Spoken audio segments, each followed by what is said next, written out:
The First World War. A war that swallowed millions of lives. Men stuck in muddy trenches, staring across no man's land at barbed wire, machine guns, and artillery that never seemed to stop. Entire offensives launched for a few hundred yards of land, paid for with oceans of blood. Now picture this. Into that nightmare, a beast rolls forward.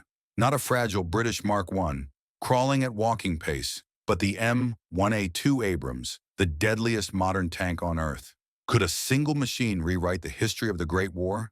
Could it smash the stalemate, terrify the enemy, and save thousands of lives? Or would it be unstoppable only for a moment before the war swallowed it whole?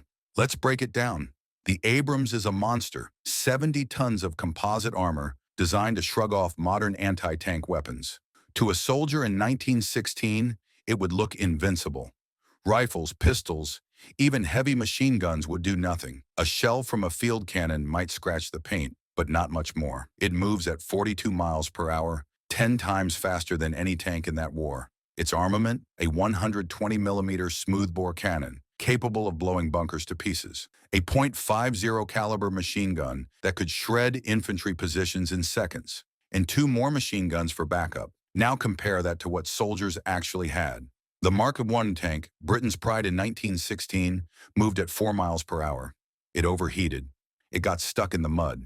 Its armor could be pierced by artillery, and half the time it broke down before even reaching the battlefield. Crews called it a coffin on tracks. The Abrams isn't just better, it's an alien machine dropped into history. Now put it on the Somme. The battlefield is chaos.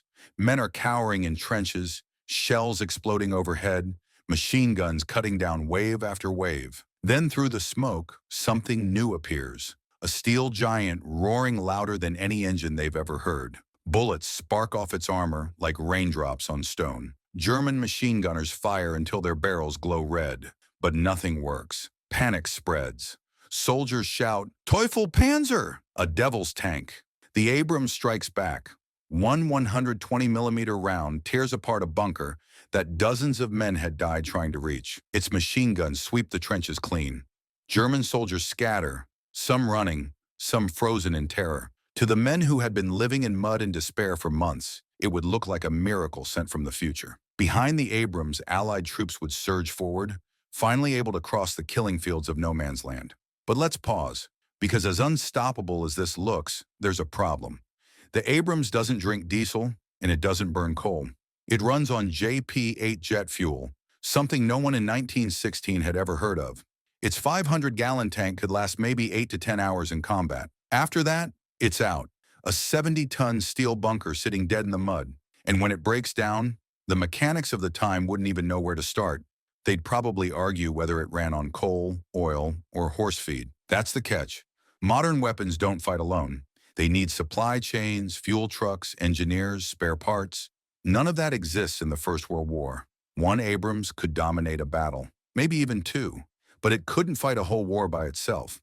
So what does it change? In the short term, a lot. Imagine the Somme again. Instead of endless waves of men dying for a few yards, one tank tears open German lines. Trenches collapse, strong points vanish, whole sectors of the front break apart in hours. The Allies might gain not hundreds of yards, but miles. It wouldn't end the war in a single day, but it could shorten it dramatically. And the psychological effect? That might be even bigger. Soldiers in 1916 already lived in terror. Artillery, gas, machine guns. But they had never seen anything like this. A war machine immune to their weapons, a tank that didn't just crawl but charged, smashing everything in its path. Morale on the German side could collapse. On the Allied side, it could spark hope. Men who thought they were doomed might believe victory was finally possible. But there's still reality. The Abrams can't be everywhere at once. It can't hold an entire front.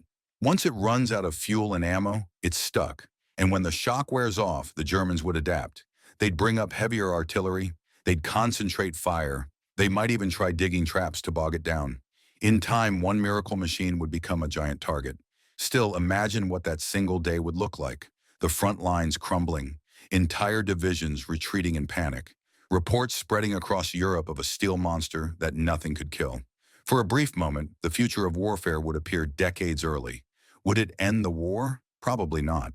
Would it save lives? Absolutely.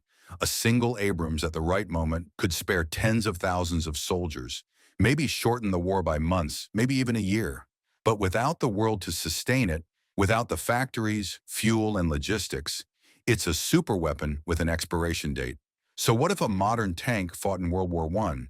It would crush trenches, shatter bunkers, and terrify the enemy. It would be unstoppable for a day, maybe two. But in the end, it proves something simple. Technology without support is powerful, but only for a moment. What do you think? Would the Abrams be remembered as the tank that ended the war, or just the miracle that couldn't last? Let me know in the comments. And if you enjoyed this, stick around for the next video. What if drones fought in World War II? Another look at the impossible questions that change how we see history.